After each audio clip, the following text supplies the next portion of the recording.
My sister and brother-in-law are attempting to have a baby via IVF. They cannot afford the cost of the procedure and treatments, so they started a GoFundMe to raise the money. They need $13,000 US and as of today have raised not even 1/4 of the amount needed. My sister called me up and asked if I saw the link to the GoFundMe and asked when she could expect my donation. I told her that I wasn't going to donate. My brother-in-law does not have a job and refuses to get one because he claims he is too disabled to work. He spends most of his days online googling symptoms and making doctor's appointments, and my sister shills makeup for a pyramid scheme.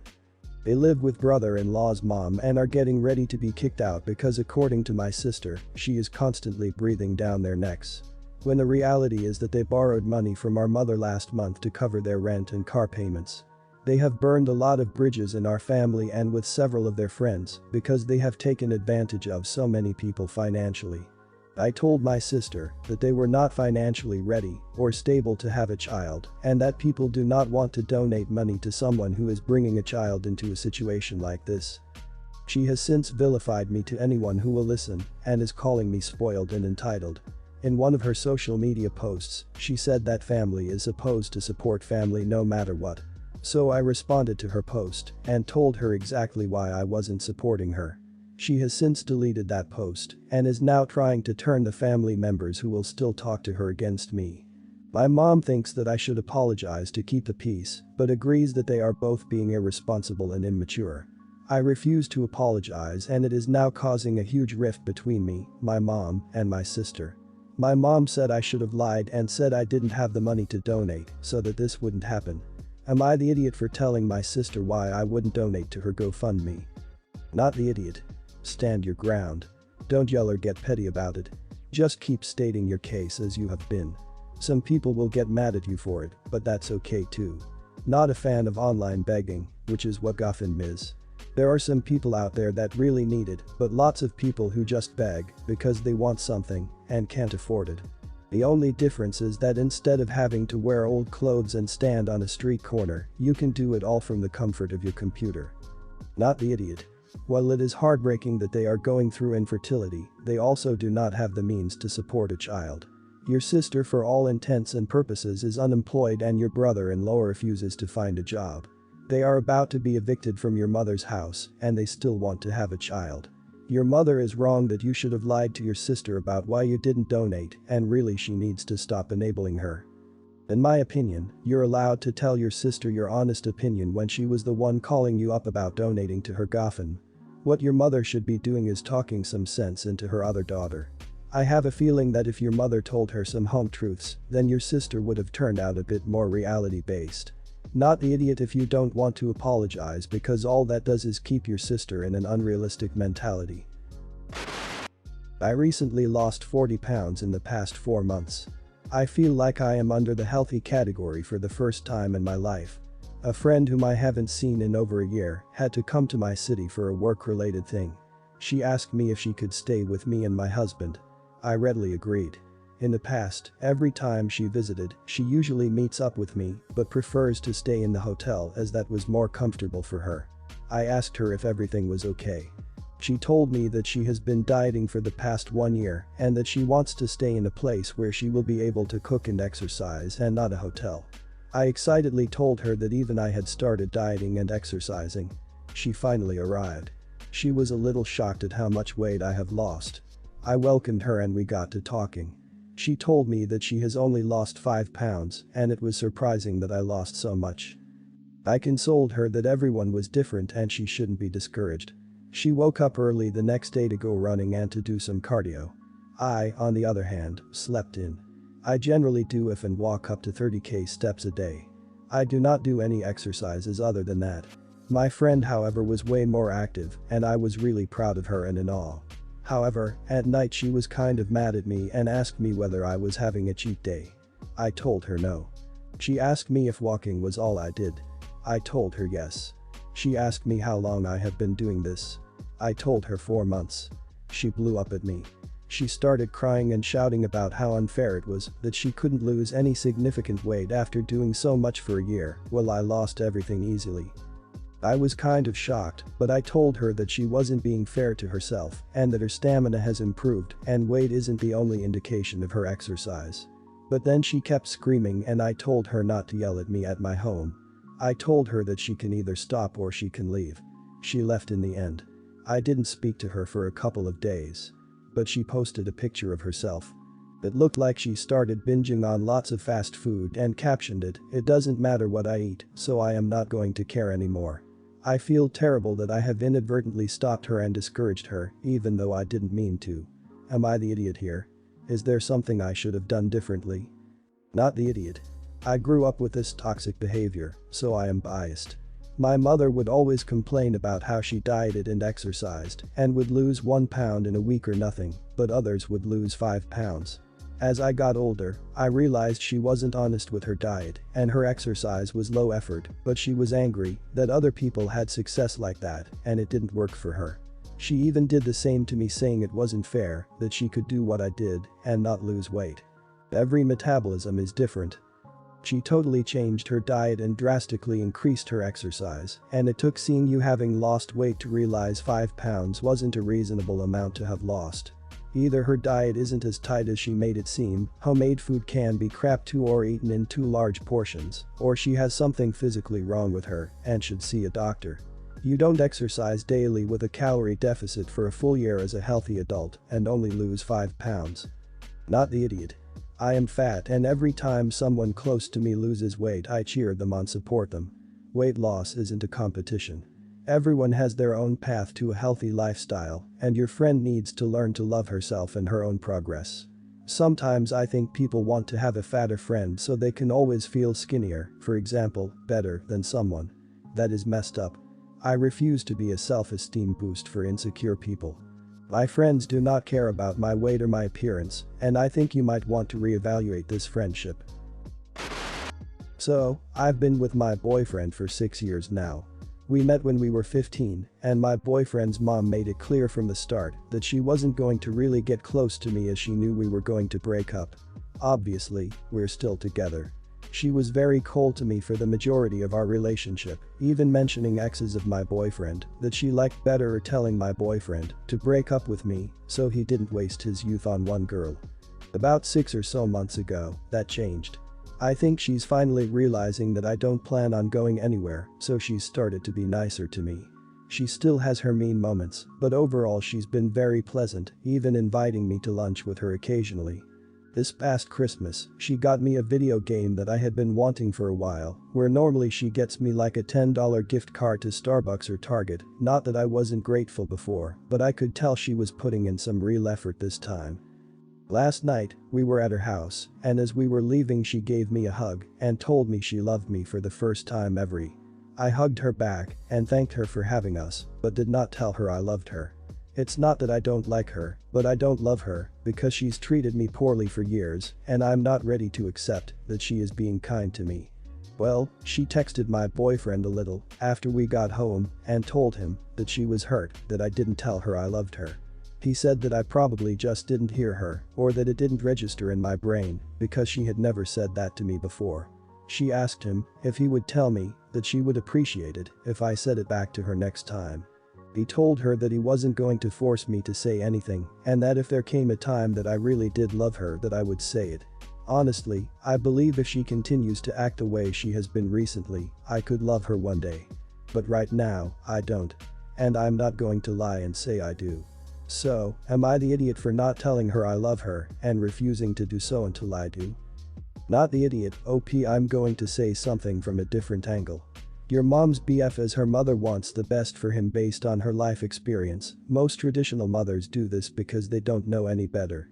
She wants him to live his life the fullest from her expectation. This could translate to having as many diversified experiences as possible, including girlfriends. What you have with your boyfriend is something she never had, perhaps she never grasped the concept until recently. Not the idiot, but this might get downvoted to hell, but sometimes it is easier to keep the peace instead of dancing around it. As someone with a manipulative mother-in-law who has a history of treating me poorly early in our relationship, I find it just easier to say I love you too and move on with my day. There are bigger fish to fry in life sometimes. Some days I mean it, some days I don't. I do think it encourages her to be friendly though. It may not be the honest thing to do, but it's just so much easier not to be fighting all the time. Not the idiot. My mother did the same to my wife, now of almost 12 years. She tried to set me up on dates and tried to get me to dump my wife repeatedly while we dated, even in front of her. They interact now, but my wife never has and likely never will forgive her. I certainly cannot blame her for that. To be fair though, my mother also would never expect my wife to tell her she loves her. In my case, mom is the idiot. Sounds like you are in the same boat, mother-in-law is the idiot here. My son, 5, and I, 22, are living with my mum after losing my job due to the current crisis.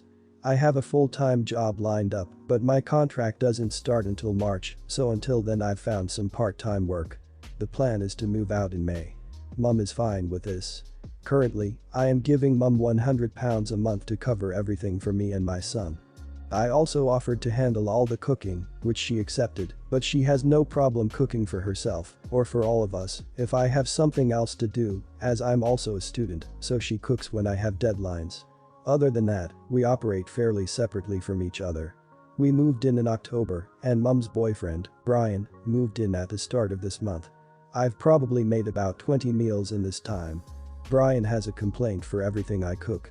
I ask mum and Brian what they want for dinner every day, so he has requested these meals, and yet he still complains that it's too bland, too spicy, too complex, too simple, too salty, too sweet. Any sort of issues you could have with food, Brian has had. I've always responded that I'm not a professional chef, but if he has an issue then I can fix it, and he's always said that it's not an issue and he can eat it, but continued complaining. Mum says nothing when this happens, but I have told her that I'm getting really sick of his criticisms. 2 days ago I made spaghetti bolognese. Brian complained that it was childish. I said to Brian that he always has a complaint about my food and I swallow it up most of the time, but this is the dumbest issue he's had so far, and I am at my limit, so I will be cooking for myself and my son only from now on. Yesterday I made a big pot of chicken stew. I got myself and my son a bowl, leaving mum and Brian out, but they both ended up dishing themselves up a portion each. Brian knocked on my door afterwards to tell me that it was better than the last stew I made. I think that was meant to be a compliment, because when I made myself and my son an omelette each tonight, without leftovers, mum came to my room and asked where her omelette was. I said that I told them that I'm cooking for me and my son only. Mum said she thought I was kidding and that Brian was nice to me yesterday. I told her that I wasn't kidding, Brian was still an idiot, and I did a food shop after work today, so there's plenty for her and Brian to cook with. She asked why she was being excluded, and I said that she's watched him eat and complain for nearly 4 weeks now, knowing he's been pissing me off and not said a word, so she can sort herself out, too. Mum said I was being selfish and childish, that she's helping me out and I'm being spiteful for no reason, and that I need to grow up. I said I'll grow up when Brian does, and if he's going to be a prick, well she just sits there and lets him, then I won't give him anything to be a prick about. Am I the idiot? Not the idiot. You're magnificent. This was a joy to read. Talk about don't bite the hand that feeds you. It's obvious there was nothing wrong with the food and he was just looking for something to complain about. You're not childish, you're just done with his attitude. Yes, he gave you one compliment, but that doesn't erase all the ungrateful comments, and I, sure as sugar honey iced tea, didn't hear an apology. Tell them that if they want you to cook again you get a damn good apology, and that the rule of if you have nothing nice to say nothing applies heavily where your cooking is concerned. Well done. Not the idiot. Has he ever heard of being appreciative? You are cooking him dinner when you don't have to, and all he is doing is complaining. And I personally find the comment about a dish being childish extremely rude. Food doesn't have age limits. Adults can eat chicken nuggets or spaghetti or whatever they want just as a child can. My cousins who are 6 love sushi and ask for it all the time, and their parents are always ridiculed for feeding them adult food, and their response is always along the lines of they like it and it's not junk, why wouldn't we feed them sushi? Everyone's the idiot here. Of course, Brian's an idiot, I feel I don't need to get into that.